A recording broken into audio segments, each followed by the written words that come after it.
cet événement qu'on réalise en mixte depuis la Maison des Ponts qui nous accueille ce soir pour traiter un des thèmes qu'on traite chez Alumni for the Planet. Finalement, pas assez qu'il faudrait, puisque c'est le thème de la biodiversité. On traite beaucoup des questions climatiques et cependant, quand il s'agit des grands enjeux environnementaux qui nous attendent, des grands défis, eh bien en fait, le vivant, la préservation du vivant est au cœur des enjeux. Et le climat lui-même est un des déterminants du vivant, non des moindres, mais finalement, c'est vraiment le vivant qui est autour de nous, d'où l'importance de la présentation de ce soir. Alors nous allons dérouler, je dirais un quart d'heure, un premier quart d'heure pour se présenter chacun, tous les intervenants. Donc là, je suis seul à l'écran pour le moment et on va venir les uns après les autres.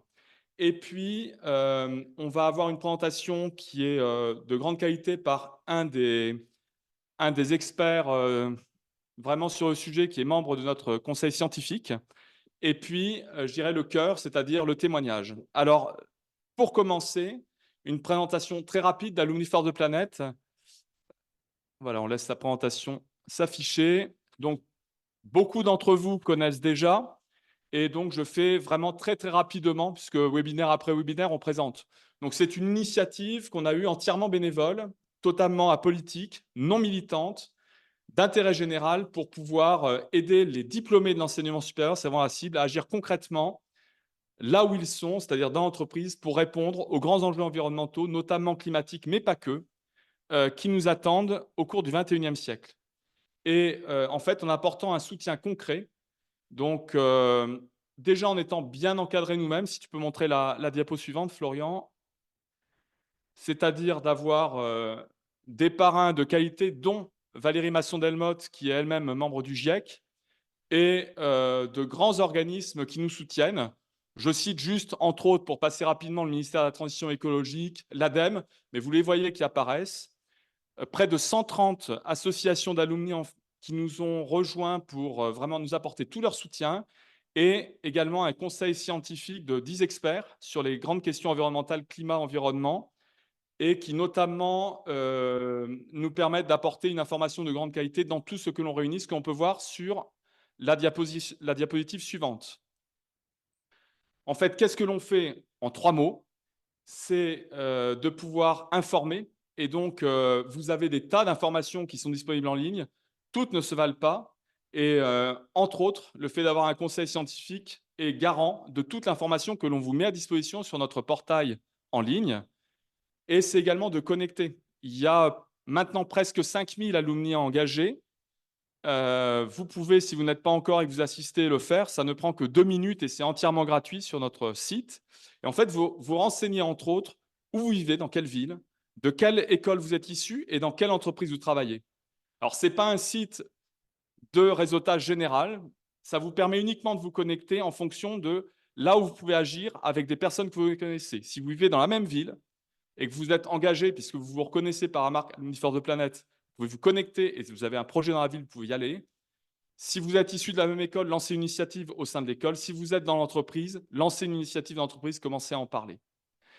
Et bien sûr, on accompagne, c'est la troisième action, avec toutes les idées qui peuvent être présentées, les idées d'action, les organismes de ressources, et surtout le témoignage. La force, c'est déjà de présenter, d'avoir l'effet boule de neige entraînement de personnes qui ont déjà agi dans leur entreprise, qui montrent comment ils ont fait pour donner les clés à ceux qui ont envie d'agir et voir un petit peu les ficelles, les rouages pour pouvoir à leur tour transposer à leur cas particulier et pouvoir agir.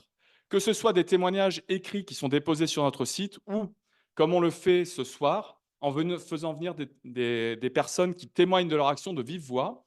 Dans un des principaux types de webinaires que l'on fait, on a 2 catégories. C'est celui qui est inspiré le passage à l'action. Donc, c'est vraiment présenter quelqu'un qui a agi dans son entreprise. Entre autres, ce soir, Alexandre Panel chez les laboratoires Pierre Fabre sur les questions de la biodiversité. Et à chaque fois, il y a un thème comme ça pour vraiment identifier les clés, comment c'est venu, comment ça a été lancé, comment les difficultés ont pu être dépassées. Et puis, pour aller au-delà, pour aller plus loin, une fois que l'inspiration est là, sur des thèmes, de pouvoir travailler avec des groupes de travail d'intelligence collective sur concrétiser l'action dans la durée. Et le suivi est là, c'est beaucoup plus personnalisé. J'ai déjà un peu trop parlé. Et comme nous avons 2 associations qui, nous soutiennent, qui sont venues ce soir pour co-organiser cet événement, j'invite Camille à nous rejoindre pour présenter Pont Alumni, qui nous reçoit dans sa maison. À toi, Camille. Bonsoir à tous, mais merci beaucoup, Florian pour, cette introduction. Oui, effectivement, donc ce soir, la soirée est organisée à la Maison des Ponts qui est à Paris dans le 16e arrondissement et qui est donc, la maison qui accueille tous les alumni de l'école, des Ponts et Chaussées. Je vais vous faire une rapide, présentation de ce qu'est Pont Alumni, qui a pour mantra de cultiver les liens et de mobiliser la communauté internationale des ponts pour construire les mondes de demain. Bon, je vais essayer de détailler ça rapidement.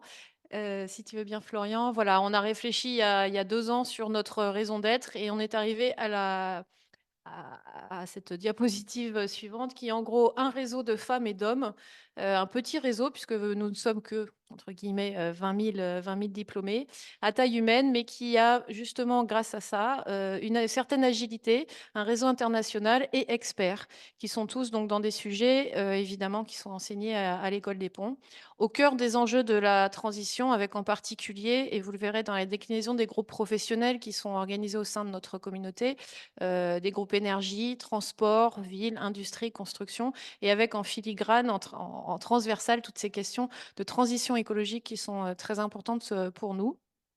Et voilà cette fameuse mission, donc cultiver les liens, cultiver le réseau des alumni qui, une fois sortis de l'école, continuent à travailler dans les mêmes secteurs d'activité, dans des mêmes pays, sur des sujets proches et qui peuvent éventuellement être amenés à collaborer. Et mobiliser la communauté mondiale des ponts pour construire les mondes de demain. En particulier, l'association est sollicitée, par exemple, en ce moment, par l'école qui souhaite associer le monde civil à ses réflexions sur la réforme du cursus des ingénieurs et pour Alumni, il y a toute sa place. Voilà, Florian, si tu veux bien passer. En termes de volume, donc il y a 15 200 diplômés qui sont, sur ces 15 200 diplômés, on a à peu près 57% de civils et le reste, enfin une grosse majorité ensuite de masters spécialisés, donc des postes post-master. Et à ces 15 200 diplômés, on ajoute les ingénieurs des ponts, des eaux et des forêts, qui sont des Corpsar, les diplômés du MBA des ponts et environ 2000 étudiants qui sont encore à l'école, soit dans un cursus, soit dans un autre. Donc en tout, ça fait à peu près 20 000 diplômés qu'on peut adresser aujourd'hui et qui sont répartis en fonction de leur secteur d'activité, par exemple dans des groupes professionnels, peuvent être dans des groupes géographiques et internationaux, où on organise aussi des réunions et des activités au sein d'autres groupes, comme par exemple un groupe de parrains, un groupe, des groupes des promotions, etc., etc. Et donc, parmi tous ces groupes très actifs, le groupe Pont Transition écologique que Lionel représente ce soir et qui est particulièrement actif au sein d'Alumni for the Planet. Donc, Lionel, si tu veux commenter un petit peu. Là, normalement, il y avait une slide derrière. Voilà. Ton micro. Oui, bonjour, merci Camille, merci Clément. Donc voilà, très rapidement, Pont Transition écologique, c'est un groupe de près de 1700 membres qu'on a remis en place avec notamment Manuel Astier, Béatrice Périgot, fin 2020. Et simplement pour dire aussi qu'on est partenaire historique de Alumni for the Planet, puisque en décembre 2020, nous recevions Michel Salem-Sermané qui nous présentait aussi le début de cette démarche vraiment intéressante d'Alumni for the Planet. Et on a participé à plusieurs webinaires. Voilà, donc des conférences, des articles du groupe Pont Transition écologique depuis 2020. Une conférence qui a eu lieu il y a 2 jours, il y a le 2 février, et une autre dans 2 jours. Donc, on est évidemment impatient qu'il y ait de nouveaux membres et surtout contributeurs et actifs pour nous rejoindre et pour participer à ce collectif. Voilà, merci. Merci beaucoup. Donc Florian, juste pour revenir sur la slide précédente, mais c'est juste pour imprimer les rétines, comme, je pense, présentera, Amanda tout à l'heure pour les agros, toutes les activités qu'on organise sont destinées à animer le réseau des alumni et autour de ça, on a plusieurs grosses thématiques avec notamment gérer sa trajectoire professionnelle dans laquelle il y a le service carrière, l'annuaire, des diplômés, l'accompagnement personnalisé qu'on propose par le mentoring, par exemple, et toutes les activités de networking dont font partie les conférences qui sont organisées comme celle de ce soir, où l'idée, bon, ce soir, on n'est pas très nombreux à la Maison des Ponts, mais l'idée, c'est quand même de mélanger, de faire un petit peu de crossover, de faire en sorte que les gens se rencontrent et élargissent leurs horizons. Voilà, et on a évidemment toute la partie, se tenir informé dans lesquelles on pourrait mettre par exemple la revue PAM pour Alumni Magazine qu'on donc sort 4 numéros par an où on fait des portraits d'alumni qui ont un sujet à développer autour d'un thème, particulier comme, l'hydrogène ou la transition écologique par exemple. Voilà, j'arrête de commenter cette slide et je termine avec Florian. Voilà, juste pour vous dire, la maison des ponts, elle est très jolie. Ce soir, on n'en verra que l'intérieur, mais c'est une jolie maison dans laquelle, éventuellement, si vous avez des réunions à organiser, vous pouvez toujours nous contacter. On peut vous mettre à disposition des locaux. Et juste pour terminer aussi, on a une grosse activité autour des startups à Station F, puisqu'on a une trentaine de postes et on reçoit chaque année une quinzaine de startups qui ont besoin d'être incubées. Et là, je fais un appel à la communauté, que ce soit d'ailleurs les agros ou les ponts. À partir du moment où vous avez un projet de start-up et que vous êtes sur des sujets, notamment transition écologique, que vous souhaitez développer, vous pouvez vous adresser à nous. On a toujours des places à proposer. Et actuellement, on en a 2 d'ailleurs. Donc, si vous êtes agro, vous serez les bienvenus. Voilà, j'ai terminé et je vais passer la parole à Amanda. Eh bien, merci Camille, merci Lionel. Et voici à présent Amanda, puis Anne, donc Amanda Arminérez et Anne Gouillon, pour. C'est pas. Vous passez le mien.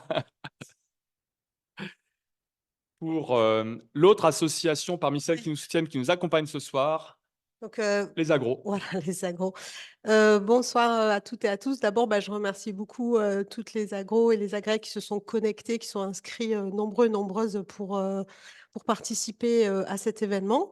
Et bien sûr, un remerciement particulier pour Alexandre, donc, qui est agro-reine et qui va représenter fièrement la voix des agros dans leur expertise, qui est très importante sur tout ce qui touche aux sciences du vivant. On en a parlé, on est quand même pas forcément les plus marketeurs, mais on est quand même très experts sur le sujet. Donc, j'espère, voilà, Alexandre, on compte sur toi. Donc, dire quelques mots sur le réseau des agros. Alors là, on est ce soir, donc Anne dira quelques mots sur le groupe Agro Durable. Donc, on est sur un événement donc Agro Durable qui est le groupe, voilà, un des groupes professionnels de la Fédération Uniagro. Donc, pour vous dire que c'est pas une assoce d'alumni en tant que telle, c'est un réseau, c'est une tête de réseau dont le sens et l'existence, l'identité tient dans le mot. Donc, Uniagro, ça veut dire les agros unis. Donc, c'est une fédération de plus de 80 000 voilà, alumni qui a 8 associations membres, donc qui sont représentées ici dans le schéma, et donc qui réunit les agros, les ingénieurs diplômés et masters d'ailleurs et docteurs des écoles d'agro françaises publiques. Donc, on en a aujourd'hui 8 dans notre réseau et ça constitue voilà, un réseau de 80 000 personnes. Le sens de cette fédé, c'est d'être en commun. Nous, on la joue très collectif. On pense qu'on est plus fort ensemble, qu'on a vraiment besoin voilà, d'être en collectif sur justement ces expertises. Donc, valoriser les diplômes, attirer les étudiants vers ces filières voilà, qui sont très intéressantes et plus que jamais indispensables pour les enjeux d'aujourd'hui et de demain. Donc, voilà, juste peut-être à la diapo d'après, je ne sais pas qui passe, mais ce n'est pas moi. Voilà. Donc, juste très rapidement, hein, quelles sont les missions de ce réseau collectif d'agro?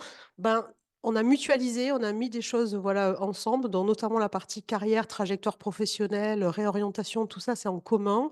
On a également mis ensemble ce qu'on appelle, nous, des réseaux de proximité, donc qui peuvent être nationaux ou internationaux. Par exemple, les agros du Canada. Donc, tout le monde va se retrouver voilà, à l'endroit où il est. Notre intention, c'est que chaque agro qui soit partout voilà, en France ou dans le monde puisse s'appuyer sur une communauté proche pour des questions, des problèmes, des envies, des partages. C'est notre ambition. Et puis donc, on a un réseau aussi donc à la fois géographique, mais aussi thématique, professionnel, donc avec des groupes professionnels, des clubs et notamment AgroDurable que présentera Anne tout à l'heure. Et puis, on a également dans nos activités mutualisées un magazine. J'en ai amené un qui s'appelle Planète Agro. Vous voyez, le dernier, c'était sur le biomimétisme. Et là, va sortir celui qui concerne voilà, une thématique de grande actualité qui s'appelle la souveraineté alimentaire. Donc ça, c'est dans quelques jours. On est toujours, ce qui est ça qui est bien dans le réseau agro, on est toujours dans le feu d'actualité. Donc les agros qui sont en ligne, nous avons besoin de vous. Déjà, on est en 2024, c'est le moment d'adhérer. Donc si vous avez voilà, pas encore fait adhérer à vos associations d'anciens élèves, c'est ça qui fait vivre notre réseau.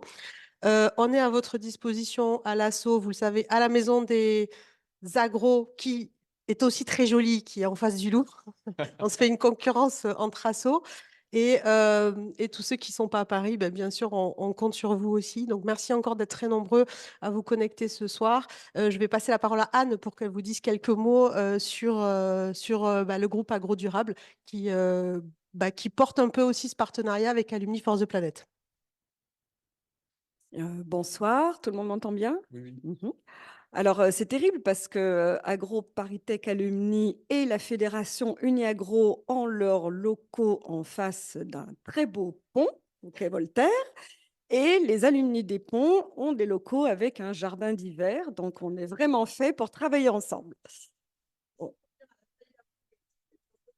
Oui, Florian. Mmh.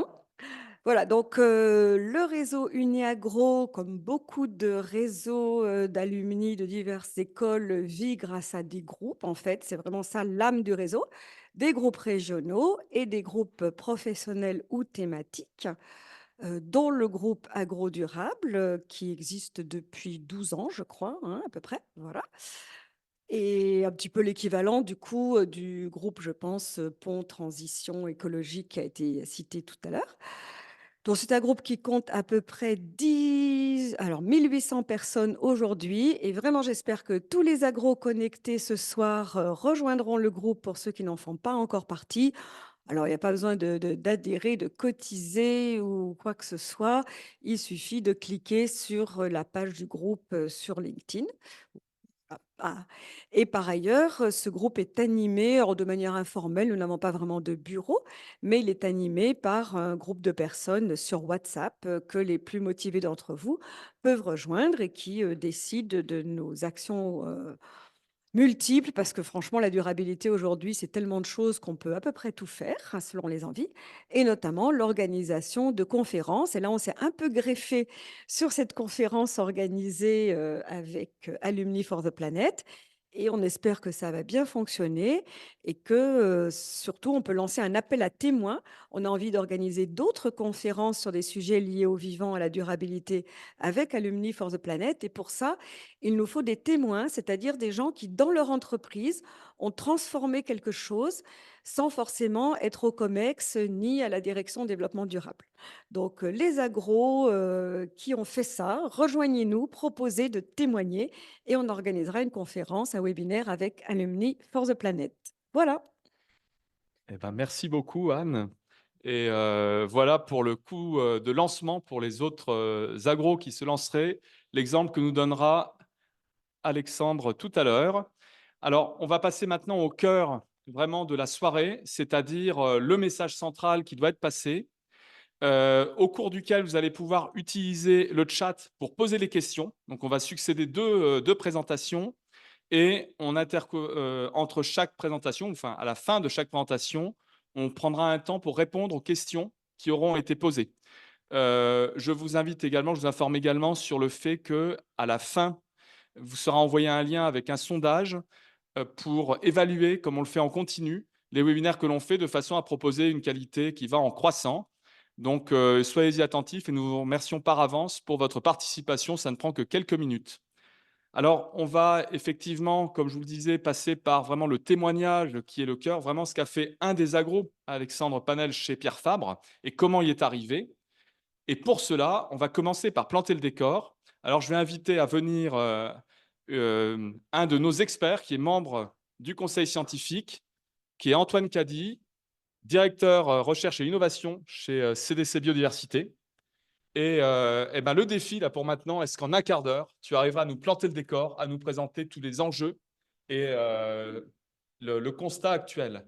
Alors, on va te passer, je vais juste sortir un petit peu du cadre pour te passer. Pendant ce temps-là, j'attaque gentiment. Donc, Voilà, effectivement, le Antoine partage d'écran. Caddy. Alors, merci de m'accueillir dans cette maison des ingénieurs, moi qui ne suis qu'un modeste universitaire. Pour parler de biodiversité, c'est toujours un moment important de parler biodiversité aux acteurs économiques que vous êtes désormais. Ouais, ouais, on est bon. C'est bien. Que vous êtes désormais. Et, et donc, en fait, on va, avec Alexandre, faire un peu le yo-yo. L'idée, en quelques minutes, c'est déjà de vous brosser effectivement le sujet et la situation dans son ensemble pour que vous puissiez avoir son témoignage. Et je reviendrai pour notamment vous expliquer ce que l'on a pu faire en termes de développement de nouveaux outils qui, vous le verrez, permettent de voir le sujet biodiversité d'une manière radicalement différente de la façon dont ce sujet a été perçu jusque-là. Alors d'abord, quelques mots sur la biodiversité. Commence souvent mes propos comme ça là. La biodiversité, c'est la vie sous toutes ses formes, de l'infiniment grand à l'infiniment petit. L'infiniment grand, on a tous en tête une baleine, un éléphant, un rhinocéros. On pense aussi aux microbes. On pense peut-être moins à l'ADN, c'est-à-dire à la génétique qui constitue ces populations, mais également ces individus. Et les deux échelles sont importantes. Et puis, bien évidemment, ce qui va nous intéresser, ce sont les interactions entre ces individus, entre ces populations, que l'on va retrouver ces interactions au sein d'écosystèmes. Et là où ça va devenir intéressant et important, c'est que les écosystèmes en question nous apportent, j'y reviendrai dans un instant, ce que l'on appelle les services écosystémiques. Alors, je me suis un peu perdu dans mes diapos. Voilà, je m'y retrouve. Donc, la biodiversité, là encore, vous l'avez certainement entendu, notamment depuis 2019, depuis que l'IPBES, l'équivalent du GIEC pour la biodiversité, nous a interpellés. Alors, ce n'était pas la première fois, mais en mai 2019, ça s'est fait à Paris avec un premier rapport fondateur. C'était la première fois également que le GIEC pour le climat et l'IPBES prenaient la parole ensemble pour dire plusieurs choses. Les deux principales. La première, c'est que la situation était véritablement catastrophique, avec ce que l'on appelle une accélération du processus d'extinction des espèces. Et la seconde chose, c'est que c'était très documenté, très argumenté, et qu'il était évident, et vous le verrez dans la diapositive d'après, que c'était effectivement l'homme, et singulièrement la révolution industrielle, qui était à la genèse, qui était responsable de cette érosion massive de la biodiversité. Alors on entend souvent bon, la biodiversité, la vie sur Terre, les processus d'apparition et d'extinction d'espèces, c'est quelque chose avec un process avec lequel la vie a su cohabiter. Et effectivement, donc il y a eu par le passé un certain nombre de grandes crises d'extinction. Je le disais il y a un instant, celle-ci, elle est liée à l'homme, mais c'est l'accélération du processus d'extinction qui est véritablement notre sujet.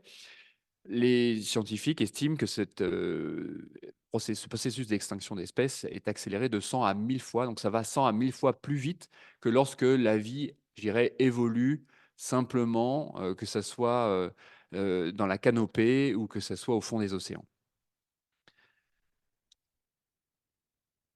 Je vous le disais il y a un instant, les choses sont assez documentées désormais et donc l'IPBES a décidé de rassembler 5 grandes pressions, ou plutôt toutes les causes d'extinction dans 5 grandes pressions. La première d'entre elles, c'est ce que l'on appelle le changement d'usage des sols. Ça va des espaces agricoles aux parkings de supermarchés, en passant par la fragmentation, nos routes, nos voies de chemin de fer, nos oléoducs, les infrastructures d'RTE, de GRTgaz, en fait, l'ensemble de ces infrastructures grises par définition qui vont découper après avoir changé après avoir changé l'usage des sols, qui vont également découper les sols. Et donc, cette pression-là, c'est la pression principale. C'est aussi la plus évidente, celle qui nous apparaît la première lorsqu'on regarde un paysage, par exemple. Et effectivement, bah, il y a moins de biodiversité. Crescendo sur un parking de supermarché, dans un champ de colza au hasard, ou dans une prairie plus ancienne, a fortiori dans une zone humide, une tourbière ou une forêt pristine. La deuxième pression, c'est celle de l'exploitation directe. Donc là, on a en tête évidemment les questions de pêche, de surpêche, d'exploitation, de surexploitation de telle ou telle matière première, du bois ou autre.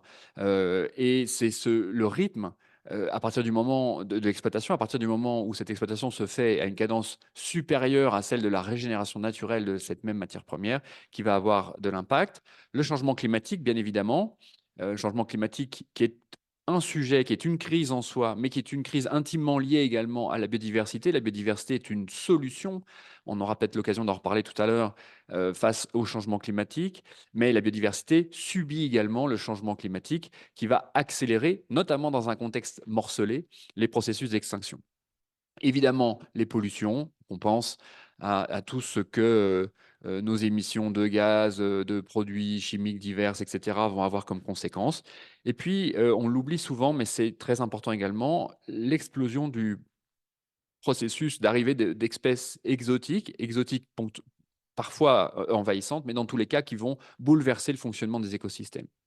Alors, ce schéma-là, et je l'ai emprunté au rapport de l'IPBES que j'évoquais de 2019, il illustre et il y a un résumé pour décideurs, vous verrez, il y a énormément de chiffres si jamais vous en manquez, mais de mon quotidien au monde, en passant par divers sites internet et bien sûr les publications de la mission économie de la biodiversité que j'ai eu le plaisir d'encadrer pendant 7 ans chez CDC Biodiversité, vous donne énormément de matière si jamais vous êtes vous-même encore un peu incrédule ou que vous croisez des personnes qui se posent un certain nombre de questions. Alors, voilà, je ne vais pas passer trop de temps sur cette diapo, juste vous redire que il est fondamental d'embarquer le sujet de la biodiversité sans attendre que l'on ait, permettez-moi de caricaturer un peu comme cela, traité le sujet du dérèglement climatique. Voilà, les deux sont intimement liés, les deux doivent être traités en même temps. Et n'imaginons pas que le sujet du climat est plus important, plus grave ou aurait plus de conséquences que le sujet de l'érosion de la biodiversité. Donc, on doit vraiment les embarquer ensemble. Et comme je le disais il y a un instant, parce qu'ils sont l'un et l'autre le revers d'une même pièce. Alors, on peut s'intéresser à ce sujet de l'érosion de la biodiversité pour de multiples raisons. Et principalement, je dirais d'abord des questions éthiques. Pour quelles raisons l'homme serait-il responsable de la disparition de tel ou tel être vivant, qu'il soit grand ou petit, qu'il soit plus ou moins menacé ou plus ou moins coloré, je ne sais. Le choix que l'on a fait, notamment au sein de la mission économie de la biodiversité, c'est de parler aux acteurs économiques parce qu'ils ont une part importante dans l'impact, donc dans la disparition de cette biodiversité, mais aussi parce qu'on est convaincu que ces acteurs économiques ont un rôle à jouer dans la réparation, dans l'évolution de nos modèles, modèles économiques, modèles de société, mais également dans la création de modèles économiques dont la vocation soit véritablement d'adresser cette ambition de restauration dont il faut absolument que l'on parle aujourd'hui. Et le biais le plus immédiat qui permet de faire ce lien entre biodiversité et entreprise, entre biodiversité et investisseurs, biodiversité collectivité locale, eh bien, c'est ce que l'on appelle les services écosystémiques, ou lorsque ces services sont vus avec un prisme anthropique et services environnementaux. On l'a répété à plusieurs reprises ces derniers jours lorsque nos agriculteurs étaient sur les routes. Nos agriculteurs nous nourrissent, mais ils s'appuient sur évidemment, la pollinisation, la fertilité des sols, la recharge des nappes phréatiques, qui sont autant de services qui, avant d'être proposés, soutenus, parfois renforcés, souvent affaiblis par telle ou telle solution industrielle, chimique ou autre, sont d'abord des fondamentaux de la nature. Ce sont d'abord des écosystèmes qui, fonctionnant bien, étant en bonne santé, produisent, apportent ces solutions sur lesquelles les agriculteurs vont pouvoir travailler. Aujourd'hui, 75% de ce que nous mangeons est directement issu de la nature et directement connecté à ces fameux services environnementaux. Mais ça serait réducteur de ne parler biodiversité qu'à travers notre alimentation. Et vous le voyez sur cette grande roue, que pour nous soigner, pour nos vacances, pour nos réflexions, pour notre créativité, pour notre bien-être, nous avons systématiquement besoin d'une nature en bonne forme, d'une nature qui fonctionne bien et qui puisse nous apporter l'ensemble de ses besoins. Alors voilà, j'avance un petit peu dans le propos et excusez-moi d'être aussi rapide. Nous avons essayé avec l'équipe mesure d'empreinte de CDC Biodiversité de schématiser un petit peu la situation dans laquelle nous sommes. Vous le voyez sur ce schéma, et vous avez d'ailleurs certainement entendu déjà parler des concepts de limite planétaire. La limite planétaire biodiversité, elle est modélisée à 72%, c'est-à-dire que l'on considère, la communauté scientifique considère que l'on pourrait continuer à vivre, alors nos sociétés nos entreprises, notre société avec un grand S humaine, avec une perte jusqu'à 28% de perte de biodiversité, environ un petit tiers. Malheureusement, comme vous le voyez aujourd'hui, cette limite planétaire, elle est déjà très largement enfoncée. Nous sommes environ à 40% de perte de biodiversité. Et à la différence des sujets climatiques, nous ne pourrons pas simplement nous satisfaire d'un freinage, d'un ralentissement de cette perte de biodiversité. Et donc, comme vous le voyez, en fait, il y a différents scénarios qui sont face à nous.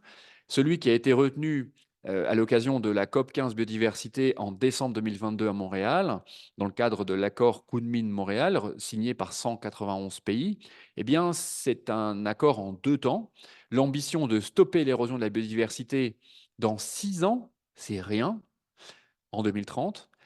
Et d'ores et déjà, à partir de 2030 et jusqu'en 2050, de revenir à la limite planétaire, donc aux 72%, ce qui veut dire qu'en gros, il va nous falloir, entre-temps, envisager la restauration de 15 à 20% de la biodiversité perdue. C'est un petit peu comme si au moment de l'accord de Paris en 2015, COP21, petite gymnastique de chiffres et de dates, on s'était dit, bah, finalement, le scénario 1,5 degré, c'est pas du tout vers cela qu'il faudrait qu'on aille.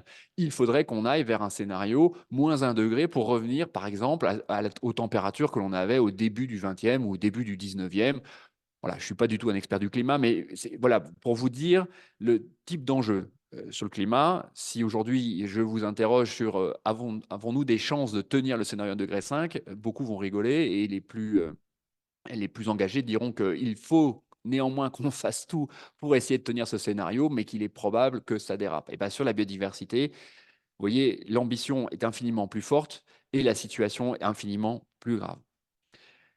Voilà, pour terminer cette première introduction et avant de donner la parole à Alexandre, vous dire qu'à l'occasion de la COP, donc on a désormais la COP que j'évoquais en décembre 2022 à Montréal, on a désormais des objectifs qui sont assez clairs, qui sont chiffrés, qui sont tangibles, qui sont collectifs, signés et qui, je ne vais pas les décrire plus avant, mais vous le voyez sur ces diapositives, un certain nombre de choses très concrètes qui sont issues de documents qui sont évidemment beaucoup plus complets et qui sont déclinés donc, au niveau international, au niveau européen et très concrètement pour nous au niveau du droit français sur des questions comme par exemple celle des aires protégées en lien avec la directive restauration qui a fait un peu couler d'encre ces derniers mois, directive européenne qui va être déclinée en droit français dans les 2 ans qui viennent, l'ambition zéro artificialisation nette, qui existe depuis désormais 2 ans, avec une ambition de réduction de l'artificialisation de moitié en 2030 et l'atteinte du zéro artificialisation nette en 2050, avec évidemment les mouvements de panique que cela génère chez nos élus, chez nos entreprises, dans la conception même de notre développement, du développement de nos territoires, de la répartition des richesses, enfin énormément de questions qui sont sous-jacentes à des choses qui désormais sont dans la réglementation, même si, bah voilà, on l'a vu dans le cadre des manifestations agricoles, on met des décennies à avancer, parfois quelques jours à reculer. Désormais, les réglementations avancent et se structurent. Voilà, je vais peut-être m'arrêter là. Juste vous dire un dernier mot, simplement que j'évoquais des réglementations là sur le zéro artificialisation nette, sur la restauration des terres, etc. Vous êtes, j'imagine, la majorité d'entre vous dans des entreprises. Ces entreprises, quelle que soit leur taille, sont désormais embarquées à très court terme dans des obligations de reporting. Alors en France, très concrètement, ce sont les investisseurs, Place de Paris, qui depuis 2 ans, dans le cadre du rapport article 29, doivent non seulement embarquer un reporting biodiversité, mais également embarquer expliquer leur stratégie d'alignement avec le zéro perte nette et le gain net 2050, ce qui est une gageure quand on a un portefeuille côté classique avec des actifs listés qui ont une capacité de rentrer en transition certainement assez lente, pour le moins, en tout cas une inertie assez forte. C'est valable également dès janvier prochain, janvier 2025, avec la CSRD, qui va embarquer de très nombreuses entreprises, plus de 20 millions de chiffre d'affaires et 250 collaborateurs. Et attention, parce que les entreprises qui ne seraient pas directement soumises aux réglementations que je viens de mentionner, entreprises ou investisseurs, vont l'être probablement de manière assez rapide néanmoins, parce que les acteurs qui seront soumis à ces réglementations vont se tourner vers leur chaîne de valeur pour faire remonter de l'information, pour faire remonter de la data. Et donc, quelque part, tout le monde doit aujourd'hui s'organiser pour, comprendre risque et dépendance. Ça, c'est quelque chose dont on parle de plus en plus et peut-être avec des notions avec lesquelles vous êtes familiers. Comprendre également quel est son impact sur la biodiversité, et on vous en parle dans un instant. Aujourd'hui, il existe des outils qui, comme le bilan carbone, permettent de répondre à ces questions. Et puis, bien, rentrer dans des démarches de stratégie, l'élaboration pardon, de stratégies qui vous permettront de réduire ces empreintes, réduire cet impact négatif, le valoriser, bien sûr, et rentrer également dans des démarches d'engagement positif en faveur de la biodiversité qui, vous l'avez compris, sont désormais de façon inexorable devant nous. Eh bien, merci beaucoup Antoine pour cette présentation à la fois très rapide et extrêmement complète. On vient de le comprendre si ce n'était pas déjà le cas. La situation est très sérieuse et nécessite vraiment d'agir. Alors, je remercie les personnes qui ont posé les premières questions. Comme je vois qu'elles sont encore peu nombreuses, on ne risque pas de les perdre dans la suite. Donc, je propose qu'on batte le fer tant qu'il est chaud, parce que ce que tu viens de montrer, c'est qu'il faut vraiment agir. Et pour pouvoir agir, rien de tel que de s'appuyer sur des initiatives pionnières qui ont déjà abouti et qui sont plutôt couronnées de succès. C'est pourquoi je propose, habituellement on fait une coupure dans les questions-réponses, mais là vraiment d'enchaîner et de prendre l'ensemble des questions après la présentation d'Alexandre. Alexandre, parmi les réponses qui sont apportées pour tous les enjeux que vient de nous présenter Antoine, est-ce que tu pourrais nous parler de ton expérience? Alors, je vois que tu as présenté une grande présentation de Pierre Fabre et de ce qui a été fait. Est-ce que tu pourrais, entre autres, mettre beaucoup l'accent sur comment c'est venu au niveau de l'initiative? Comment est-ce que tu as réussi à mettre tout ça en musique? Parce que c'est vraiment des actions qui méritent d'être soulignées et que tout le monde ici présent va découvrir à présent. Je te laisse la parole, Alexandre. Super, merci beaucoup Antoine pour cette introduction. Ce que je vous propose ici, effectivement, c'est vraiment un partage d'expérience en tant que collaborateur. Alors certes, pour finir de me présenter, donc je suis agronome, je travaille maintenant au sein des laboratoires Pierre Fabre depuis plus de 20 ans et en charge en fait d'une thématique autour de l'agriculture durable. Je gère une exploitation agricole autour de toute la partie qualité de nos filières d'approvisionnement en plantes et je dirige un conservatoire botanique. Tout ça pour vous dire que par mon métier et mes fonctions, effectivement, la notion de biodiversité est importante. Et l'objectif ce soir est vraiment plus de distinguer, non pas toutes les missions que je peux avoir, parce que ce n'est pas l'objet, mais de comment est-ce qu'un collaborateur peut inciter et, comment dirais-je, une entreprise et orienter une entreprise vers plus d'actions qui peuvent être du coup déployées dans n'importe quelle autre structure. Alors, tout d'abord, juste rapidement, le laboratoire Pierre Fabre, pourquoi effectivement on travaille beaucoup sur la biodiversité. Donc, le laboratoire Pierre Fabre, c'est un laboratoire pharmaceutique et cosmétique, 2,8 milliards d'euros de chiffre d'affaires. Et un point important, c'est que dans ce chiffre d'affaires, 65% du chiffre d'affaires est réalisé à partir de produits finis dont l'actif est d'origine naturelle. C'est-à-dire, sans cet actif-là, il n'y aurait pas d'activité pouvant être revendiquée sur un produit cosmétique ou un médicament ou un complément alimentaire. Et donc, on voit bien, rien qu'avec ce chiffre-là, la dépendance complètement à la biodiversité que l'on a. C'est le premier chiffre et le principal sur lequel on travaille. Moi, je travaille depuis 20 ans et qui met en avant l'importance de la biodiversité dans l'entreprise. Mais on voit, et notamment à travers effectivement la présentation d'Antoine, qu'il ne faut pas se contenter de seulement ce chiffre-là, il faut creuser et affiner notre connaissance effectivement de la biodiversité pour voir comment est-ce qu'on peut réduire notre impact, sachant qu'au moins j'ai la chance effectivement de travailler au sein d'une entreprise qui est conscient effectivement de cette dépendance. Alors, l'émission, comme je vous le disais, ici, c'est plus voilà, pour vous redire qu'il y a beaucoup de choses que l'on peut porter et qui feront l'objet de mes missions, mais que je ne vais pas détailler ici, puisque l'objet, c'est plus de vous partager des initiatives plus personnelles. Donc, mon parcours, effectivement, production agricole. Je gère une exploitation agricole en bio, 180 hectares dans le Tarn. Et ça a été l'opportunité, je vais vous montrer des exemples, de se dire, c'est bien le bio, effectivement, pour certaines filières. Et toutes les autres, comment est-ce qu'on fait pour le gérer? Donc, l'initiative propre que je vais pouvoir vous déployer, c'est plus de comment inciter l'entreprise et les acheteurs avec lesquels je travaille de promouvoir l'agroécologie au sens large. Une deuxième de mes casquettes, c'est de travailler sur les audits de fournisseurs de plantes. Donc, je suis intégré dans toutes ces réflexions de sécurisation d'approvisionnement en plantes que l'on va pouvoir avoir pour fabriquer nos produits, et avec cette notion de valorisation marketing. Et c'est ça qui va me permettre du coup de pouvoir aussi avoir une liberté de proposer de nouveaux projets aux marques ou aux acheteurs, en allant au-delà effectivement du stricto sensu de mes missions. Et la troisième casquette, je dirige un conservatoire botanique, donc là où dont la mission est vraiment de participer à la protection et la préservation de la biodiversité. Eh ben, on en a fait à titre individuel. En tout cas, j'ai choisi d'en faire un lieu vraiment de sensibilisation des collaborateurs à toutes ces notions autour de la biodiversité, pour aller au-delà, effectivement, de notre première cible qui était travailler, effectivement, avec notre sphère d'influence, les médecins, les pharmaciens avec lesquels on travaille. Donc voilà rapidement, l'objectif de l'exercice ce soir, c'est vraiment de vous partager des initiatives propres et de voir comment on peut aller au-delà, effectivement, des propres missions que je peux avoir. Alors, si on doit illustrer quelques exemples, ici, vous avez une parcelle d'hélicryse. Effectivement, dans le cadre de mes missions, on m'a demandé de produire une plante en bio dans le Tarn, donc ce qui est déjà pour moi très, très vertueux, effectivement, de promouvoir le circuit court et l'agriculture biologique. Et comme je vous disais tout à l'heure, effectivement, je sais très bien effectivement que l'ensemble de nos approvisionnements ne sont pas en bio. Et donc l'idée, c'est partant de cette expérience-là et de cette demande spécifique d'une marque, c'est de pouvoir travailler avec les marques pour les orienter sur des choix de fournisseurs qui soient orientés sur l'agroécologie. De se dire, certes, peut-être que toutes les matières n'existent pas encore en bio.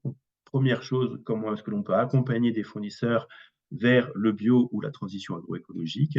C'est un premier élément. Ou deuxième élément, en tout cas, que la marque utilisatrice d'une matière première végétale puisse émettre le besoin vraiment que son acheteur, il priorise ce type d'approvisionnement orienté sur l'agroécologie. Voilà vraiment un premier exemple d'action qui va au-delà de mes missions propres et qui permet déjà d'avoir un discours, de faciliter le discours entre un utilisateur final, donc une marque qui va vendre un produit sur le marché, avec un acheteur qui, lui, va avoir un objectif de sécuriser un approvisionnement en termes des quantités et de prix. Et l'objectif, ça va être de faire dialoguer ces différentes parties pour aboutir à la meilleure solution qui satisfasse cet objectif justement de réduire notre impact sur la biodiversité. Un autre exemple d'action, c'est que dans le cadre d'un exemple de marque chez Pierre Fabre, c'est l'eau thermale Aven. Et donc l'eau thermale Aven, il faut savoir qu'une eau thermale, elle est issue finalement de l'intégration du passage de l'eau de pluie dans ce qu'on appelle un impluvium, tout un système de collecte et une zone délimitée pour la collecte de l'eau pluviale qui va traverser les roches et s'enrichir en éléments minéraux pour ressortir après avec des propriétés uniques et caractéristiques d'une eau thermale. Donc, dans ce cadre-là, on m'avait demandé de réfléchir à quelles étaient les actions pouvant être mises pour protéger cet impluvium, sachant que cet impluvium, il a la spécificité de se trouver dans un parc naturel régional, donc avec une surface boisée très importante, ce qui était déjà un premier gage finalement de protection, on va dire, naturelle. Et donc, la demande était vraiment de protéger cet impluvium. La solution apportée, c'était vraiment, avec cette expertise d'ingénieur agro, de pouvoir s'appuyer sur des initiatives telles que des paiements pour services environnementaux, qui sont des initiatives portées par le ministère de l'Agriculture et qui permettent d'avoir un dispositif juridique permettant finalement de favoriser et d'inciter au paiement de certaines actions en faveur de la protection de l'environnement. Et donc, concrètement, on a construit une association qui permet de rassembler différents acteurs du territoire, les principaux partenaires locaux qui vont être finalement des agriculteurs. Il y en a une dizaine sur la totalité de l'impluvium qui fait une trentaine de kilomètres carrés. Donc, très peu d'agriculteurs, mais beaucoup de propriétaires forestiers. On a plus d'une centaine. Et à travers cette association, de définir avec eux finalement, quels pouvaient être les modes d'accompagnement financier pour les accompagner dans un changement de pratique forestière, changement de pratique agricole, et que ce soit l'association qui permet de financer effectivement ces changements de pratique. Et donc, l'initiative, autant la volonté de protéger l'impluvium, ça fait partie effectivement des missions qui m'ont été confiées, autant vraiment l'initiative propre était vraiment d'animer, puis de m'engager en tant que bénévolement dans cette association-là pour pouvoir innover, proposer des nouvelles solutions et embarquer le maximum effectivement de bénéficiaires possibles autour de la protection de la forêt et de changements de pratiques pour éviter tout ce qui est coupe rase. En tout cas, s'il devait y avoir coupe rase, mettre en place effectivement des plantations avec cette fois-ci des mélanges d'espèces en prenant en compte le risque de changement climatique, par exemple. Voilà, toutes ces notions-là, effectivement, on a pu les déployer au fur et à mesure. Un autre exemple, et là je distinguerai bien qu'est-ce qui fait partie de mes missions et comment est-ce on l'a fait, comment je l'ai fait évoluer effectivement pour embarquer le plus de monde. Le groupe Pierre Fabre s'est engagé en tant que signataire d'un engagement de l'ensemble des entreprises du milieu pharmaceutique dans la création finalement d'inventaires biodiversité sur leur site. C'est une initiative qui a été lancée au tout début des politiques RSE de l'ensemble des laboratoires pharmaceutiques. Et dans ce cadre-là, donc, on a initié, effectivement, s'est engagé en tant que signataire. Donc, on a commencé ces inventaires biodiversité sur nos sites en se contentant au préalable de faire plus des diagnostics. C'est-à-dire qu'une fois ou deux fois dans l'année, on s'encadrait effectivement d'experts botanistes, en plus de notre expertise. On allait voir effectivement ces différents sites et on rendait un inventaire. Et on s'arrêtait là. L'initiative qu'on a pu déployer pour aller au-delà du respect finalement d'un engagement qu'on avait pu prendre dans une interprofession, ça a été tout d'abord de se dire il faut peut-être aller au-delà d'un inventaire, faire un point d'interrogation, un T0, puis de voir surtout l'évolution de ces inventaires au cours du temps, mais c'est surtout d'intégrer les collaborateurs des sites, puisque d'une part, ça permettait de les sensibiliser à l'impact effectivement de leur activité propre sur le site. Donc, c'était un premier élément très pédagogique.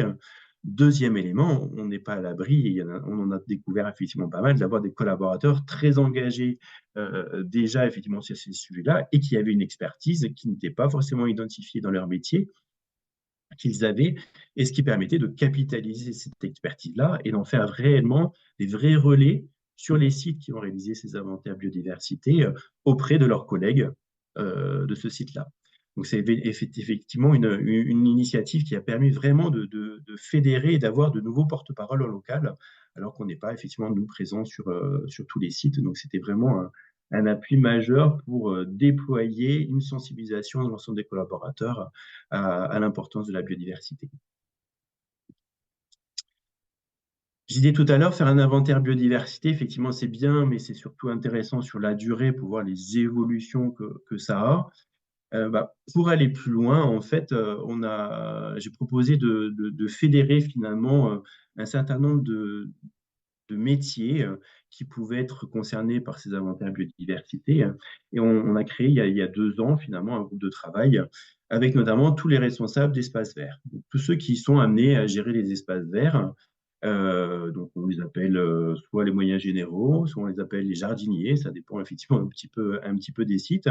Mais en fait, toutes ces petites mains, finalement, qui vont être en contact direct sur nos sites avec effectivement la biodiversité, qui d'ailleurs étaient très souvent sollicités par des collaborateurs pour des questions sur des bonnes pratiques dans leur jardin, comment le déployer, etc. Et par contre, qui souffraient, on va dire, peut-être d'un manque de reconnaissance de leur métier, puisqu'on les voyait, entre guillemets, peut-être des fois que jardiniers, c'est-à-dire juste tailler des plantes et faire que ce soit joli et les arroser comme il faut. Finalement, on a créé ce petit groupe de travail et l'objectif était d'une part, ça répondait vraiment, on s'était aperçu a posteriori, ça répondait vraiment à une attente de leur part de participer à un chantier collectif rassemblant des gens qui ne se croisaient pas puisqu'ils étaient sur des sites différents et d'avoir en fait vraiment une reconnaissance à travers toutes les bonnes pratiques qu'ils avaient déjà et que les collaborateurs ne voyaient pas. Et donc, à travers ce groupe de travail, on a pu réaliser beaucoup d'échanges de pratiques comment prendre en compte effectivement la sécheresse et les réductions d'eau effectivement et d'arrosage pendant la période estivale, quelles étaient les solutions à apporter, comment s'adapter et sélectionner effectivement des espèces plus résilientes par rapport à cet environnement qui change. Donc tout ça, il fallait pouvoir le lister, le partager entre les sites. Et l'idée que l'on a par la suite, c'est d'aller plus loin, c'est de pouvoir communiquer toutes ces bonnes pratiques à travers des posters, à travers une petite signalétique dans tous les sites d'espaces verts effectivement que l'on peut avoir partout en France, pour pouvoir mettre en avant l'expertise et les bonnes pratiques qui sont portées sur nos différents sites. Donc ça répondait vraiment à un besoin, cette initiative que j'avais peut-être sous-estimée il y a 2 ans quand on l'a initiée, mais qui est très fédératrice. Et ça devient finalement les premiers porte-parole finalement auprès des collaborateurs qui les sollicitent pour adapter leurs pratiques effectivement de gestion d'espaces verts ou de jardins auprès de tous les collaborateurs. On a souhaité du coup aller plus loin. Alors, il y avait des choses qu'on avait déjà initiées de manière ponctuelle. C'était de se dire, on a plein de sites, comment embarquer ses collaborateurs pour les sensibiliser à l'importance de la biodiversité. C'était peut-être d'identifier des travaux de sciences participatives et les faire participer à ça. Alors, il y a une dizaine d'années déjà, on s'était engagé dans des démarches effectivement sur l'Observatoire agricole de la biodiversité, qui propose différents petits protocoles. Et ici, vous avez une illustration, par exemple, de nichoirs pour les abeilles sauvages, qui doit être disposée d'une certaine manière et qui, grâce à des comptages de présence de ces abeilles sauvages dans ces nichoirs, en partageant ces informations au niveau national avec le Muséum d'histoire naturelle de Paris, permet d'identifier finalement l'impact de pratiques agricoles sur la biodiversité, et notamment les abeilles sauvages. Et on arrive maintenant, au bout de 10 ans, à accumuler des données qui permettent vraiment de faire le lien entre entre la présence de ces abeilles sauvages et l'impact des pratiques agricoles que l'on avait à proximité. Donc, le fait de pouvoir identifier des collaborateurs intéressés pour donner quelques minutes, on va dire, maximum quelques heures par mois pour contribuer à ces observations-là, nous permet finalement de contribuer à un enjeu plus important qui va être de collecter de la donnée pour pouvoir identifier des liens entre des pratiques agricoles et des mesures effectivement de présence telles que des abeilles sauvages. Donc ça, c'est des choses qu'on a initiées, après qu'on a pu aussi déployer avec certains collaborateurs sur des sites par l'implantation de nichoirs que l'on a pu réaliser avec les jardiniers.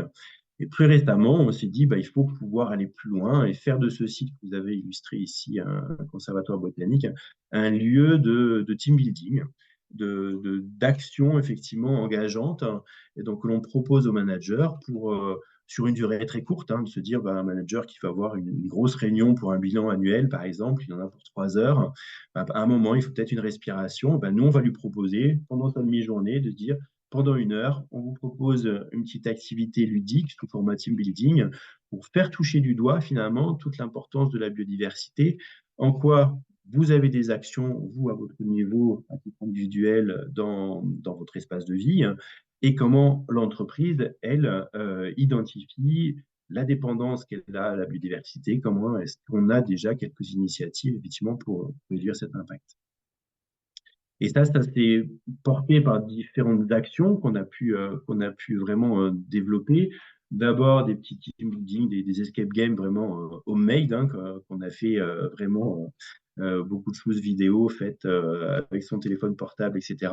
Et puis des actions plus engageantes qu'on a poussées auprès de la direction générale et qui nous a répondu favorablement pour permettre de s'engager dans des actions de sensibilisation des collaborateurs, dans des démarches telles que la fresque du climat, ou des démarches effectivement telles que Engage pour la biodiversité, qui permettent vraiment de manière formelle et engageante de pouvoir toucher le maximum de monde, et donc sur différents sites, pour les sensibiliser à l'importance du climat, d'une part, et de la biodiversité, parce qu'effectivement, pour rebondir sur la présentation, l'introduction d'Antoine, pour nous, on lie clairement effectivement les deux. Je dis souvent que le climat et la biodiversité, c'est le même combat. Et donc, c'est quelque chose effectivement qu'il faut pouvoir mener de front.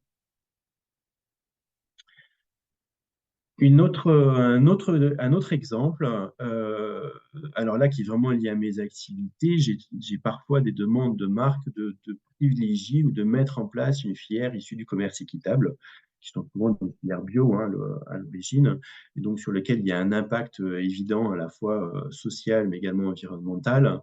Et donc, dès certaines années, j'ai des demandes des marques. Et en général, je n'attends pas d'avoir des demandes, et c'est là où on peut aller plus loin, hein. C'est de pouvoir proposer systématiquement, quand on a bien compris effectivement la stratégie de la marque, bah, tous les ans, être force de proposition et de leur identifier effectivement une nouvelle filière pour augmenter effectivement la sensibilisation effectivement de cette marque-là, l'importance de sa dépendance à une filière d'approvisionnement en plantes pour l'intégrer effectivement dans des produits cosmétiques. Et ça, on va dire que c'est pas forcément le plus simple, puisque quand c'est nous qui proposons et non pas une marque qui l'impose entre guillemets à l'acheteur, hein, c'est qu'il va falloir justement travailler avec le service des achats, le service supply chain, pour pouvoir les accompagner et les embarquer effectivement dans ce projet qui peut avoir différentes répercussions. Bah, il faut créer peut-être un nouveau fournisseur alors qu'on en avait déjà un au préalable qui avait des plus gros volumes qui servaient à différents usages. Alors que là, on veut vraiment une filière spécifique pour répondre à tel besoin. Peut y avoir un impact effectivement sur le prix, sur la sécurisation de l'approvisionnement. Ça implique des actions supplémentaires en termes de contractualisation, donc il faut pouvoir les embarquer là-dessus. Et donc, c'est tout ce travail-là d'accompagnement et comment embarquer effectivement ces différents métiers dans ces initiatives personnelles qui permettent d'aller au-delà effectivement de la demande de marque. Et c'est ça qui est super motivant, qui reste un challenge effectivement, hein, puisque ça se fait vraiment au cas par cas, mais quelque chose que l'on arrive à initier, à améliorer au fur et à mesure.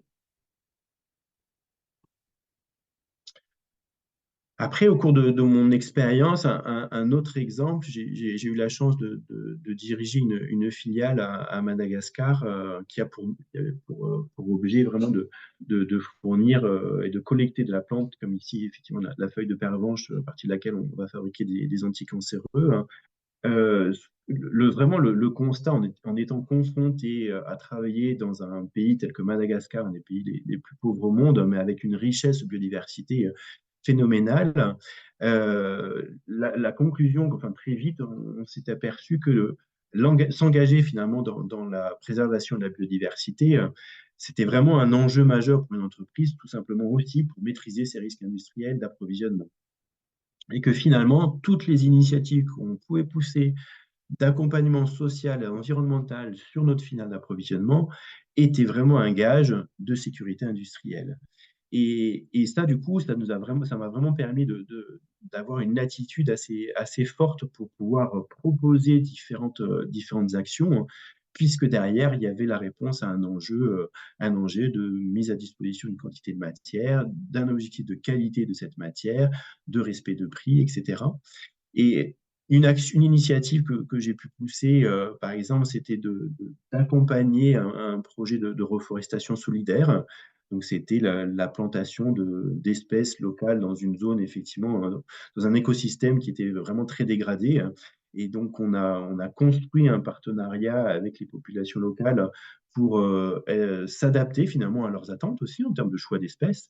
Donc, du coup, on a privilégié certaines espèces d'intérêt, telles que des cultures fruitières, telles que des manguiers, par exemple, mais également des plantes locales qui pouvaient être valorisées dans le futur pour produire soit des huiles essentielles, soit du bois d'œuvre, hein, tout simplement.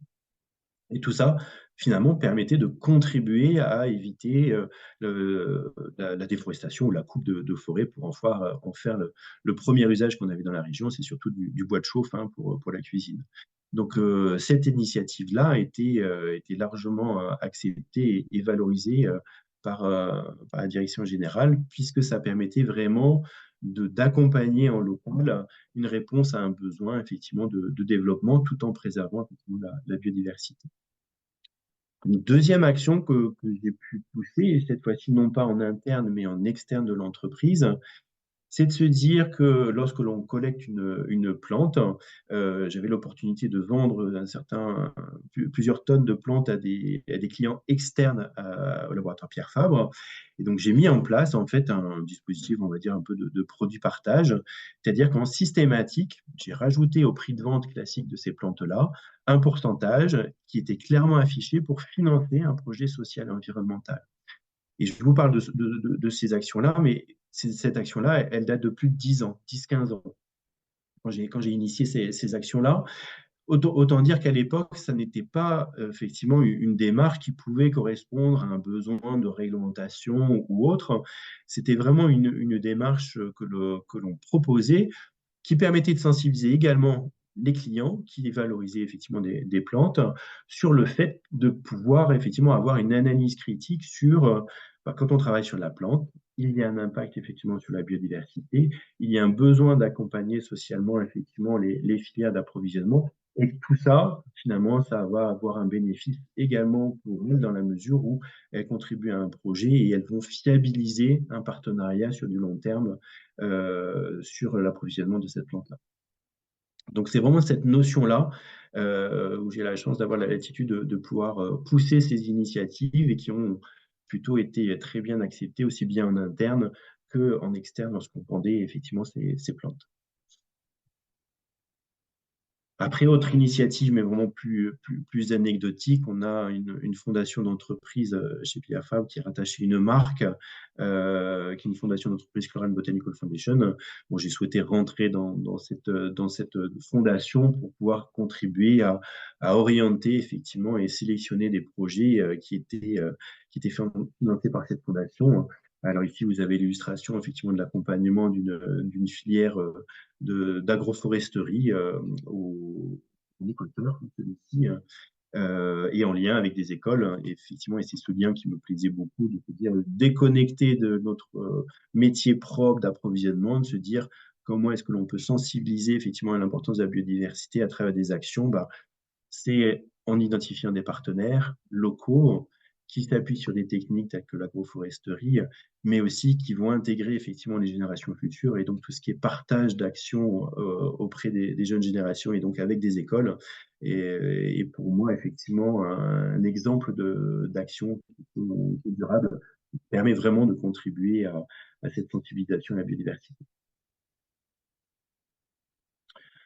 Voilà, tout ça pour dire en première intention, effectivement, quelques initiatives individuelles qui ont pu être menées grâce quand même à une entreprise que j'estime précurseur, puisque déjà sensibilisée à sa dépendance à la biodiversité, de par le chiffre d'affaires dont je vous parlais tout à l'heure. Et ce qui est important de noter, je trouve, c'est que ce côté précurseur, on voit que la réglementation derrière, elle arrive très très vite et elle va imposer ou en tout cas demander à chacun des acteurs économiques de s'y engager plus fermement si elle ne l'y était pas. Et là, je peux vous partager deux exemples d'actions. Tout d'abord, tout ce qui est autour de l'affichage environnemental. Alors, c'est quelque chose qui est très connu, effectivement, sur la partie alimentation, c'est clair, même si les initiatives, effectivement, datent depuis longtemps, mais pour l'instant, ne sont pas déployées de manière obligatoire. Sachez que nous, il y a 2-3 ans, on a souhaité essayer de faire cet exercice-là, d'afficher le poids environnemental et social des produits cosmétiques et de santé familiale. Et c'est une initiative qu'on a appelée Green Impact Index by Pierre Fabre, qui est une démarche qu'on a lancée en 2021, uniquement pour l'ensemble de nos produits. Donc, tous nos produits ont cette étude d'impact dans lequel on a souhaité intégrer un impact environnemental, porté principalement par le packaging, la formulation, le transport et les risques de pollution que cela peut engendrer, et également un impact social, tout ce qui est choix de la production made in France ou, comment dirais-je, la promotion de filières d'approvisionnement équitables, etc. Donc, on a créé ce système d'affichage environnemental qui est sur le site Internet Et on s'est dit que faire ça tout seul, ça ne servait pas à grand-chose. Et fin 2022, début 2023, on a souhaité aller plus loin et partager cette expérience-là à différentes entreprises de notre secteur, hein, cosmétique et santé familiale, et qui a abouti à la création du consortium Impact Index, donc qui fédère maintenant, donc à partir d'une vingtaine d'entreprises fondatrices, qui fédère maintenant une trentaine d'acteurs qui sont des entreprises qui fabriquent des produits finis, cosmétiques ou compléments alimentaires, hein, mais également des fabricants d'extraits de plantes, mais également des universitaires, des pôles de compétitivité, et qui nous ont permis, sur l'année 2023, de rechallenger notre méthode interne et de définir tous ensemble, d'aboutir à la rédaction d'une pré-norme, donc on va dire d'une AFNOR spec. Donc on s'est fait accompagner par l'AFNOR pour définir un cadre qui est partagé par l'ensemble des membres de ce consortium et qui appartient à l'AFNOR et qui permet de définir comment pouvoir coter l'impact social et environnemental d'un produit cosmétique, d'un complément alimentaire et d'un produit de santé familiale.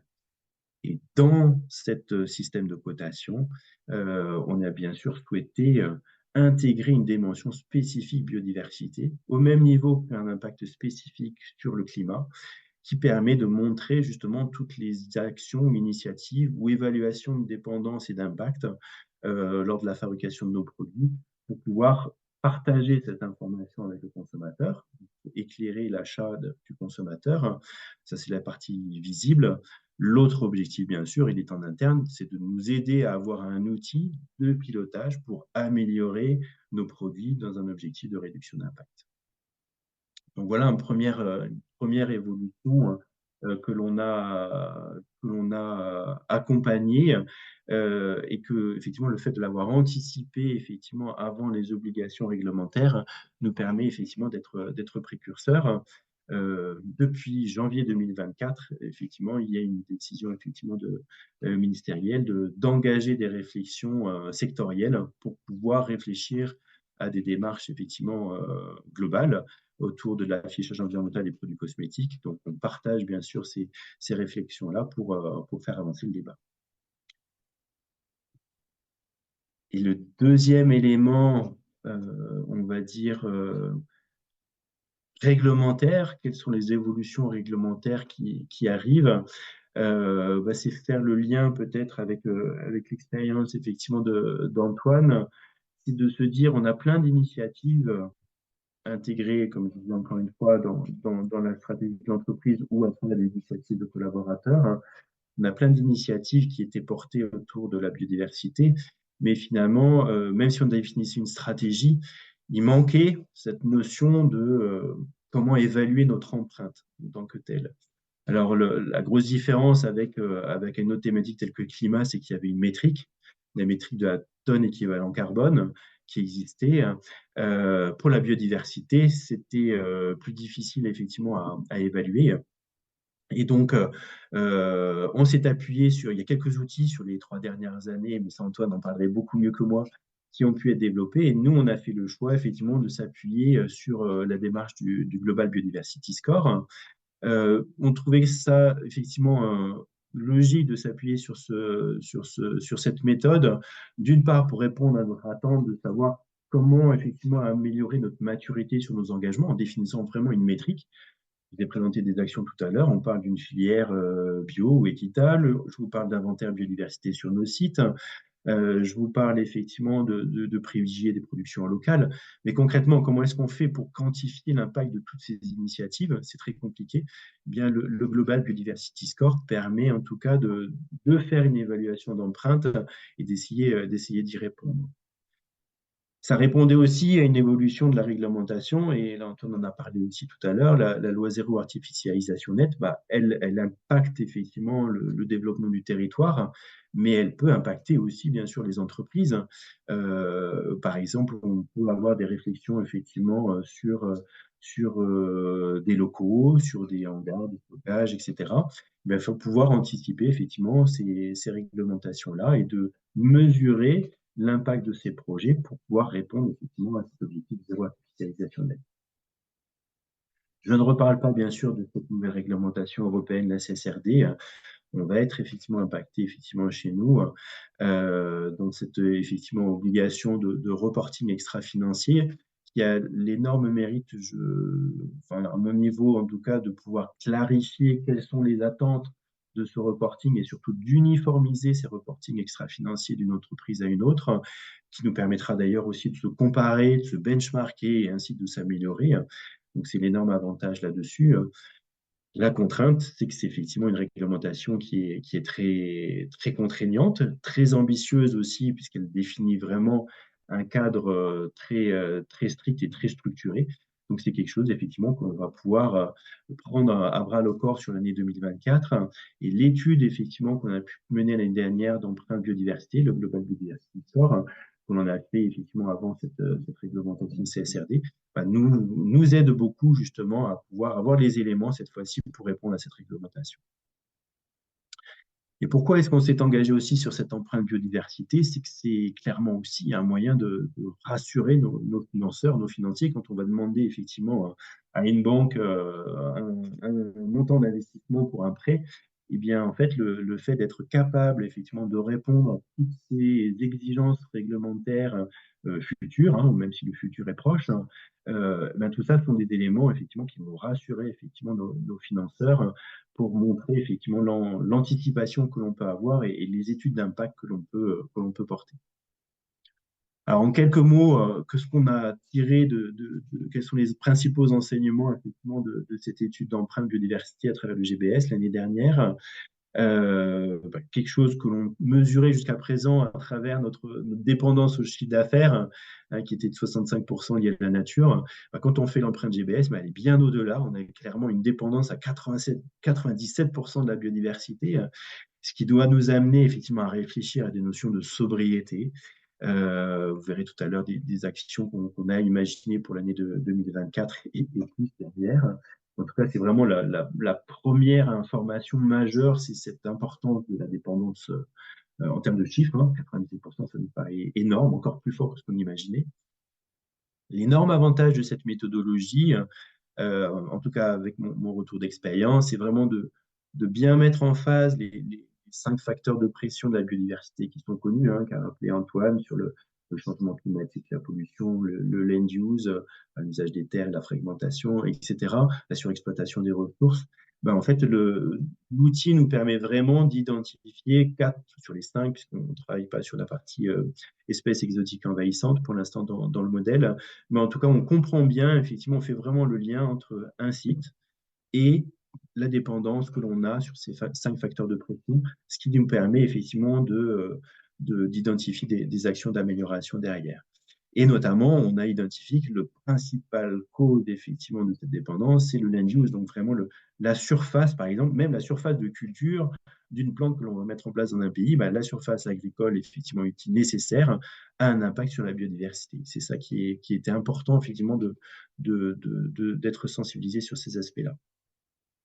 Et un point qui vient renforcer un petit peu le discours que je vous ai illustré peut-être au préalable, c'est la principale, une autre information, c'est vraiment que l'on voyait bien la nécessité de travailler à la fois et en même temps sur les enjeux climat et les enjeux biodiversité. Alors pourquoi je dis ça? On a fait l'exercice en même temps effectivement sur une trajectoire carbone. On parle par exemple de dérivés de palme, par exemple, qui sont des ingrédients bien moins utilisés en volume que dans l'alimentaire, mais qui sont quand même présents dans le secteur de la cosmétique. On a des filières effectivement qui sont engagées sur la durabilité, etc. Malgré tout, ça reste des surfaces importantes qui ont un impact effectivement sur la biodiversité. On pourrait se dire, on va travailler et sélectionner une filière de plantes pour produire un acide gras produit en France pour réduire l'impact carbone dans un pays effectivement tel que la France ou l'Europe, et on va faire une matière à partir de colza. En fait, cette réflexion-là, en premier abord, elle pourrait avoir un impact climat intéressant, puisqu'on va réduire l'impact carbone par rapport au transport, etc. Mais en fait, en termes d'impact biodiversité, il n'est pas bon du tout, et notamment par tout simplement l'impact de la surface agricole, puisque le rendement, effectivement, en acide gras sur les dérivés de plantes est bien plus important que sur de l'huile de colza. Et donc, tout ça pour illustrer le fait que la nécessité de réfléchir sur les deux sujets est vraiment très importante. Voilà en première approche. Je ne sais pas, Antoine, si tu veux Oui, réagir à à ce premier constat purement à chaud et personnel. merci beaucoup, Alexandre. C'est extrêmement dense, extrêmement riche. C'est remarquable de voir que, quelle que soit l'entreprise à laquelle on appartient, les initiatives personnelles peuvent être fortes. Et juste avant de te passer la parole, je repasse le message qu'avait fait Amanda. Si vous avez agi vous-même, ceux qui nous voient, pour la biodiversité dans notre entreprise, manifestez-vous. Le plus important, et ce que l'on voit, c'est les initiatives personnelles qui, petit à petit, peuvent faire évoluer une entreprise, quel que soit son statut. Alors, comme il nous reste une dizaine de minutes, on va faire deux choses. D'abord, dans les questions qu'il y a eu et les réactions, il y a eu une remarque à 10h33 avec les questions sur Hitbase où on va laisser Antoine répondre et puis réagir un petit peu. Et après, sur les 5 dernières minutes, revenir sur ta présentation, Alexandre, qui est extrêmement riche sur le nombre d'initiatives, sur la démarche que tu as eue pour pouvoir mettre tout ça en place au sein d'une entreprise comme Pierre Fabre. S'il y a eu des difficultés, comment tu as pu les surmonter? Alors, on laisse déjà passer la parole à Antoine pour la question qu'il y a eu sur Bon, l'espace. donc un point qui est important, effectivement. Donc, il y a pas mal de réactions sur le chat. Vraiment, ne soyez pas incrédules face aux chiffres que la communauté scientifique partage. Je le disais tout à l'heure, c'est tout à fait sérieux, documenté, tout à fait universel, l'IPBES. Je le disais, c'est le GIEC pour la biodiversité. C'est des milliers de chercheurs qui, à travers le monde entier, quelle que soit leur culture, quelles que soient leurs contraintes, leur vision du monde, peut-être leur attachement politique, etc., ont de manière pragmatique regardé la situation. Moi, ce que je vous propose de retenir, c'est qu'on connaît aujourd'hui 2 millions d'espèces. On a mis un nom sur 2 millions d'espèces. On documente l'écologie d'environ 178 000, 180 000 espèces. Donc, vous voyez, disons qu'il y en a 200 000 qu'on connaît convenablement. On a mis un nom sur 2 millions. Il y aurait 10 à 20 millions d'espèces. Et quand l'IPBES vous dit qu'1 million d'espèces risquent de disparaître dans les 10 prochaines années, bah, c'est effectivement quelque chose que l'on constate, c'est quelque chose qui est observé tant sur le suivi des espèces les plus en danger, typiquement les travaux qui sont faits par 14 000 chercheurs qui sont membres de la communauté de l'Union internationale de la conservation de la nature, l'IUCN internationale, relayée en France par l'UICN France, que vous pouvez rejoindre également si ça vous intéresse.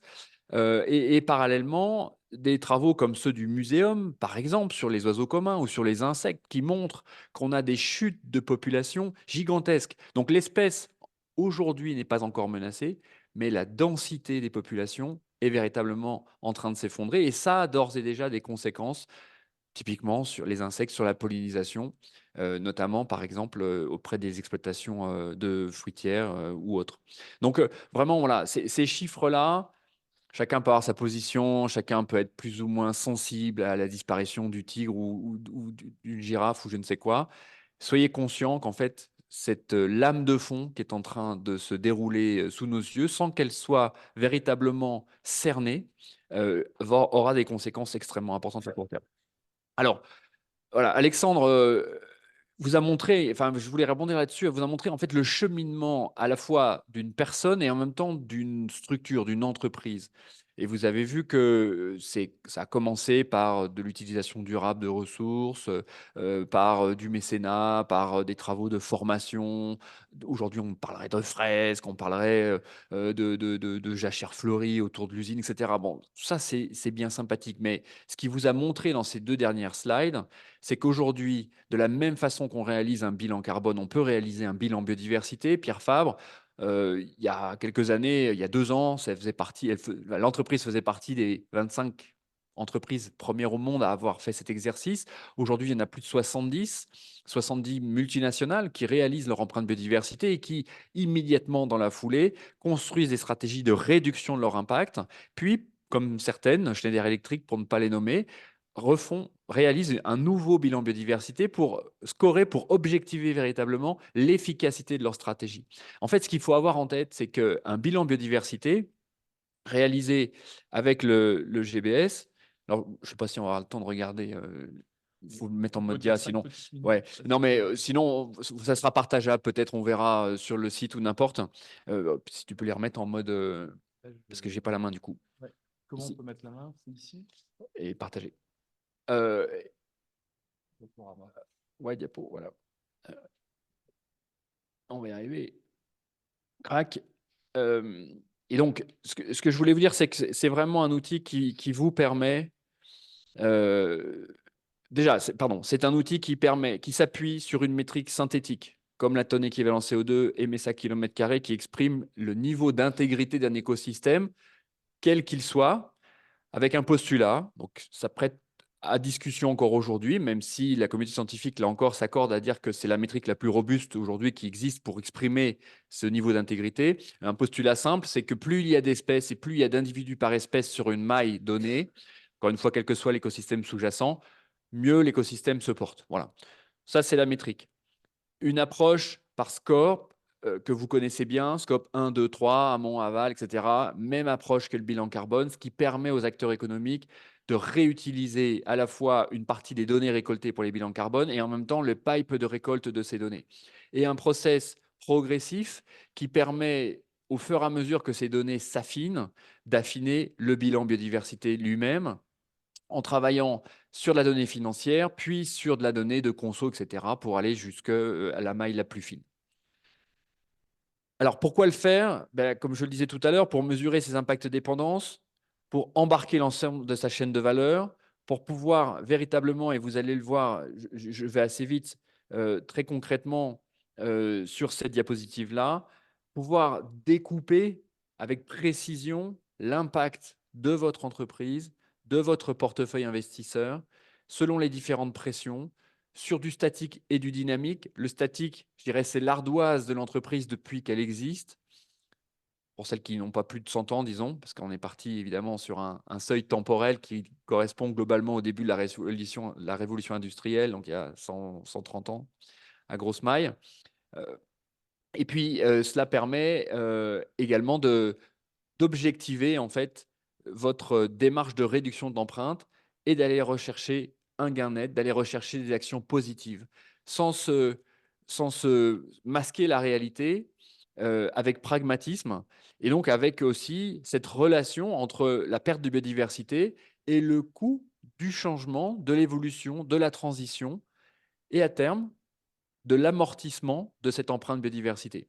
Vous l'avez remarqué, je n'ai pas employé le terme de compensation, puisqu'évidemment, au fur et à mesure que les outils naissent et se développent pour mesurer l'impact biodiversité, la question nous est posée. Voilà, peut-on à un moment continuer à détruire la biodiversité et puis finalement s'acheter des doléances en allant acheter de la compensation? Donc ce n'est pas le chemin qui est aujourd'hui porté par la plupart d'entre nous. On est d'abord sur la réduction de l'impact, mais il faut être conscient, notamment parce que vous vous rappelez de la diapositive tout à l'heure, il va falloir rentrer dans une démarche de régénération, dans une démarche de restauration de la biodiversité. Il faut être conscient que l'ensemble de nos modèles économiques, qu'ils soient plus ou moins directement concernés, impactant la biodiversité, devront contribuer, notamment financièrement, à sa restauration.